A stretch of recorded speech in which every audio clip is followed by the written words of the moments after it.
ಈ ಕಾರ್ಯಕ್ರಮ ದಶಮಾನೋತ್ಸವದ ಕ್ಷೀರಭಾಗ್ಯದ ದಶನಾಮೋತ್ಸವದ ಕಾರ್ಯಕ್ರಮ.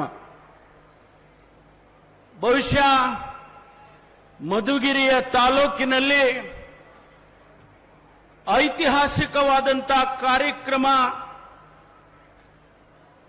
ಸನ್ಮಾನ್ಯ ರಾಜಣ್ಣನವರು ನಮ್ಮ ಭೀಮಣ್ಣ ನಾಯ್ಕ ಅವರ ಮನವನ್ನು ಒಲಿಸಿ ಇವತ್ತು ಈ ಕ್ಷೇತ್ರದಲ್ಲಿ ಕಾರ್ಯಕ್ರಮವನ್ನು ತಂದಿದ್ದಾರೆ.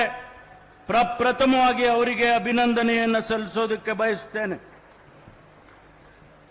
ಈ ಕಾರ್ಯಕ್ರಮವನ್ನು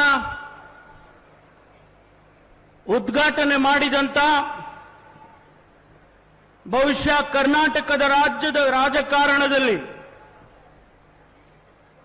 ದೇವರಾಜು ಅರಸು ಅವರು ಆದ ನಂತರ ಮತ್ತೊಬ್ಬ ಮುಖ್ಯಮಂತ್ರಿ ಜನರ ಪರವಾಗಿ, ಜನರ ಧ್ವನಿಯಾಗಿ, ಶೋಷಿತರ ಧ್ವನಿಯಾಗಿ ಬಂದಿರತಕ್ಕಂಥವರು ಅಂತ ಹೇಳಿದ್ರೆ ನಮ್ಮ ಜನಪ್ರಿಯ ಮುಖ್ಯಮಂತ್ರಿಗಳಾದಂಥ ಸಿದ್ದರಾಮಯ್ಯನವರು. ನಾನು ಕಾರ್ನಲ್ಲಿ ಬರುವಾಗ ಹೇಳಿದೆ ಅವರಿಗೆ,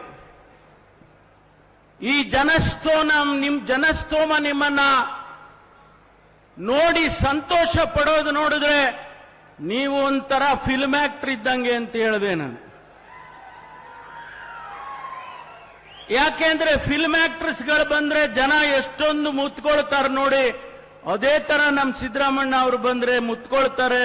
ನೀವು ಒಂಥರ ಫಿಲ್ಮ್ ಆಕ್ಟರ್ ಸರ್ ಅಂತ ಹೇಳಿದೆ. ಅವರೇ ಏನಪ್ಪ ಹಿಂಗೆ ಹೇಳ್ತೀರಾ ಅಂತಿದ್ರು. ಇವತ್ತು ಬಹಳ ಸಂತೋಷದಿಂದ ಈ ಕಾರ್ಯಕ್ರಮವನ್ನು ಅವರು ಉದ್ಘಾಟನೆ ಮಾಡಿಕೊಟ್ಟಿದ್ದಾರೆ. ಅದಕ್ಕೆ ಕಾರಣ ಇಷ್ಟೇ, 2013ರಲ್ಲಿ ಪ್ರಪ್ರಥಮ ಬಾರಿಗೆ ಮುಖ್ಯಮಂತ್ರಿ ಆದಂತಹ ಸಂದರ್ಭದಲ್ಲಿ